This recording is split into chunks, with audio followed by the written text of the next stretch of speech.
exactly the purpose of our work, trying to understand what do we mean by adaptive capacity, which would mean capacity development in the context of adaptation. And if we look at the capacity literature, the number of definitions are never ending. Same we can see in the adaptive capacity realm. But at its basic form, recent work from colleagues tells us that capacity is those skills that allow us to change our behaviors, attitudes, and practice in the case of adaptive capacity towards adapting to new changes in climate or impacts. And that's why our work focuses on that, because we believe that's the key component of any adaptation program. And is that the is that the most important thing to focus on when you're working out how successful a project is? Well, that was our question to the audience. Should we look at capacity and adaptive capacity in this context as the unifying concept for measuring success in adaptation? Because if we are looking at long-term horizons and sustainability, do we have that capacity to sustain changes over time?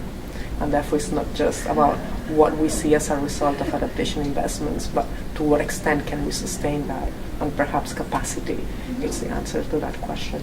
Is that very much going along that kind of old analogy? I'll butcher it here, but sort of give a man a fish and he can eat for a day, and give him a fishing net and he can eat for a year. Is it along that kind of yes, exactly. Understanding that the most important is the human capital rather than the buildings or any other infrastructure? Yeah, I mean, not the most important, but critical. And we've learned that from decades of development, that unless capacity is there, we will not be looking at the future and sustainable outcomes. The challenge becomes to what extent, what is the linkage between capacity, resources, technology, and decision making. Does that pose a problem for donors who often like to see some physical, concrete evidence of what money they put in? If you say, I've trained up 30 people in adaptation, perhaps it looks less impressive than if you built 2 wind turbines and covered a small village with solar panels. Well, yes and no. I mean, yes, because we are always looking for the tangible big impacts. No, because there is an acknowledgement that this critical component of capacity. But what tends to happen is that we look at capacity from skills and knowledge, and therefore we don't count turbines, but we do count how many people have participated in a master course, or how many people came through a training workshop, but not actually at what they did learn. Do they have, or do they work in an organization where they can apply the knowledge, and can they actually change the way they used to do things, which is the key for adaptive capacity.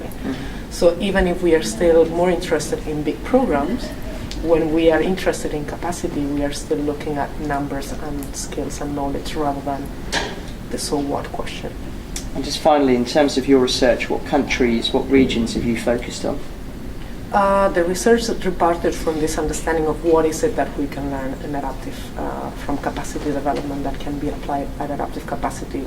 So at the starting point, we were not looking at specific countries. However, our colleague Jack from the GFDR is providing us some case studies that we will be analyzing from Pakistan, Nepal, and India, so mostly South Asia.